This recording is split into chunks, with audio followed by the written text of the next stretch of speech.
नमस्कार, आप देख रहे हैं द बिहार टॉप। मैं हूं आदेशपुरी। चर्चा करेंगे इस वीडियो में हम आरक्षण को लेकर। आरक्षण देश का एक काफी अनसुलझा हुआ मुद्दा है।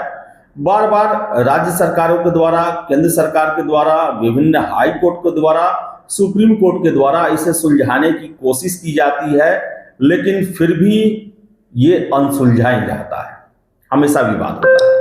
अब देखिए कि कल सुप्रीम कोर्ट के द्वारा केरल के एक मामले में एक महत्वपूर्ण फैसला दिया गया, जिसको लेकर आज सभी समाचार पत्रों में जिक्र किया गया है और सोशल मीडिया पर अपने अपने पक्ष रखे जा रहे हैं।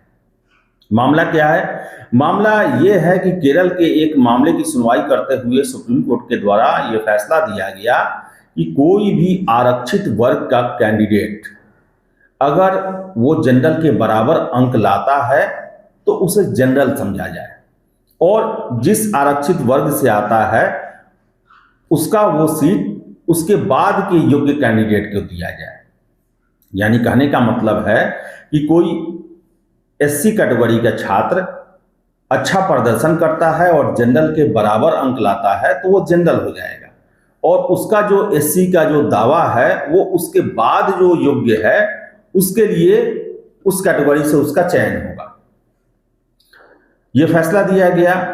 और आपको बता दें कि बहुत सारे देश में ऐसे एग्जाम होते हैं जहां पर आप एक बार आरक्षण का दावा कर दिए, आप जनरल कैटेगरी के बराबर भी नंबर लाएंगे तो भी आपका आरक्षण का दावा ही मंजूर होता है, जिस पर सुप्रीम कोर्ट ने क्लियर कल किया। अब देखिए कि ये तो एक फेज के एग्जाम के लिए और एक ही पद के एग्जाम के लिए, मीन्स मान लीजिए 100 जो है वो टीटी की बहाली हो रही है, तब तो ठीक है कि कोई एससी कैटेगरी का छात्र जनरल में अगर पास किया तो वो जनरल में उसका सीट रहेगा। लेकिन ये एग्जाम वैसे ये पद्धति जो है वैसे एग्जाम पर बहुत झंझट डालेगा, जिसमें मल्टीपल फेज होते हैं और मल्टीपल पोस्ट होते हैं। एज फॉर एग्जाम्पल यूपीएससी या फिर स्टेट पीसीएस का देख ले, सिविल सेवा जो है बीपीएससी ही देख ले। मान लीजिए कि कोई छात्र पीटी परीक्षा रिजर्व कैटेगरी से पास करता है, या फिर जनरल कैटेगरी में उसका पीटी जनरल के एथी से हो जाता है, उसका परफॉर्मेंस अच्छा है, जनरल में उसका सिलेक्शन हो जाता है।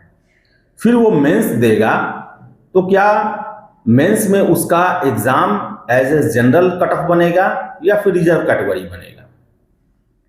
क्योंकि पीटी में उसने लाभ नहीं लिया, चलिए मेंस में उन्हें लाभ मिल जाता है, और मेंस वो जनरल कैटेगरी के बराबर अंक ला के पास करते हैं।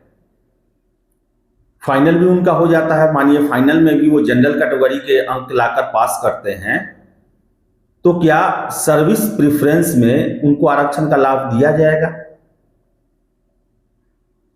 अब देखिए कि कोई छात्र यूपीएससी पास करता है, मान लेते हैं, वो पीटी में आरक्षण का लाभ लेता है, मेंस में मानिए नहीं लेता है, जनरल में हो जाता है, ओवरऑल उसका रिजल्ट जनरल कैटेगरी में हो जाता है। ऐसे में उसका जो सर्विस मिलेगा आईएएस, आईपीएस, आईआरएस, आईएफएस, तो क्या उसे जनरल कैटेगरी के रैंक के हिसाब से मिलेगा, सीटों के हिसाब से मिलेगा, या फिर वहां पर उसको रिजर्व कैटेगरी के हिसाब से उसका सर्विस आवंटन कर दिया जाएगा?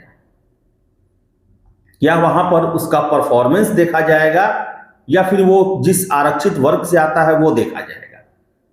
ये सबसे बड़ा प्रॉब्लम है, क्योंकि कोर्ट के द्वारा तो ये कह दिया गया कि वो जनरल कैटेगरी में हो जाएगा और उसका जो रिजर्व कोटा का सीट है उसके बाद के योग्य के लिए हो जाएगा। तो मान लीजिए कि बीपीएससी में ही किसी कैंडिडेट को जो एससी कैटेगरी से है जनरल में पास किया, उसका रैंक 200 है, उसकी पहली चॉइस एसडीएम है, दूसरी डीएसपी है, और वो अगर नहीं मिलता है जनरल कैटेगरी से तो क्या वो संतुष्ट होगा? उस समय क्या वो अपने रिजर्व कैटेगरी के कोटा के तहत उस सर्विस पर दावा कर सकता है? ये सबसे बड़ा प्रश्न है, क्योंकि हम देखते हैं यूपीएस में आप देखेंगे कि 100 रैंक तक जो भी छात्र होते हैं जनरल कैटेगरी से उनको आईएएस मिल जाता है जनरली, लेकिन 100 के बाद नहीं मिल पाता है। 200 रैंक किसी जनरल कैटेगरी का है, उसे आईएएस नहीं मिलता है, आईपीएस मिल जाता है। लेकिन वही हम देखेंगे कि एससी कैटेगरी में किसी का रैंक 500 है, उन्हें भी आईएएस मिल जाता है। तो जो कैंडिडेट जनरल कैटेगरी के थ्रू मानिए यूपीएससी में 200 रैंक लाता है और उसकी पहली चॉइस आईएएस बननी है, दूसरा उसको कंफर्म होता है आईपीएस, तो क्या उसे आईपीएस ही दिया जाएगा? उसके आरक्षण वाले दावे को खत्म कर दिया जाएगा? इस पर भी कोर्ट की स्पष्टता जरूरी है, क्योंकि ऐसा होता है कि, और सबसे बड़ी बात कि आरक्षण का लाभ आप कितनी बार ले सकते हैं। अब कोई छात्र पीटी पास कर जाता है जनरल कैटेगरी से और फिर वो मेंस पास करता है अपने आरक्षित वर्ग से, फिर उसका टोटल जो होता है वो होता है उसके आरक्षित वर्ग से। तो क्या ये मल्टीपल फेज में आरक्षण लिया जा सकता है? या बहुत सारे ऐसे कैंडिडेट हैं जो कि थ्रू आउट जनरल कैटेगरीज में पास करते हैं और ऐसे में उनको जनरल में डाल दिया जाएगा, तो फिर सर्विस मिलने समय में क्या वो दावा कर सकते हैं कि हमें रिजर्व कोटा से हमारा सीट दिया जाए? ये एक बहुत बड़ा प्रश्न है। और आपको बता दें, हम बीपीएससी कई छात्रों के द्वारा ये कई बार प्रश्न खड़ा किया गया है कि आप क्या आरक्षण का दावा किसी एग्जाम में एक बार ही कर सकते हैं? अगर मान लीजिए कि पीटी आप पास किए जनरल में, आपके सीट के बदले में कोई दूसरे छात्र पीटी पास कर जाते हैं आपकी कैटेगरी में, और फिर आप मेंस में जाते हैं, वहां पर आपके आरक्षण का कोटा का जरूरत पड़ जाता है पास करने के लिए। फिर आप फाइनल करते हैं तो फाइनल में भी मान लीजिए आपके रिजर्व कैटेगरी से आपको मिल जाता है। ये काफी अनसुलझा हुआ मामला है, इस पर क्लियर होना जरूरी है। देखिए, सुप्रीम कोर्ट का जो फैसला आया है वो एक तरह के पद के लिए, एक वन फेज एग्जाम के लिए तो सही है, लेकिन मल्टीपल फेज एग्जाम और मल्टीपल पोस्ट के लिए जो है ये स्पष्टता नहीं ला रहा है। इस पर और स्पष्टता की जरूरत है। ये सुनने में अच्छा लग रहा है कि अगर जनरल में परफॉर्मेंस करेगा तो जनरल में उसको डाल दिया जाएगा, लेकिन जब विभिन्न पोस्ट की बात आएगी तो ठगा महसूस करेंगे।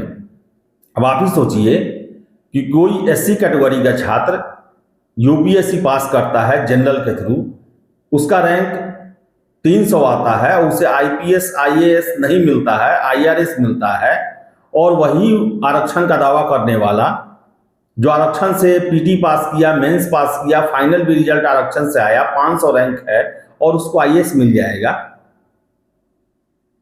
तो फिर ये बड़ा ही, मैंने शुरू में ही कहा कि अनसुलझा हुआ विषय है और इस पर स्पष्टता बहुत ज्यादा जरूरी है। तो देखिए अब आगे क्या होता है। हालांकि कोर्ट का फैसला आया है, अब इसमें देखने वाली बात है कि सभी परीक्षाओं पर इसे कैसे लागू किया जाता है। तो चलिए, इस वीडियो में इतना ही।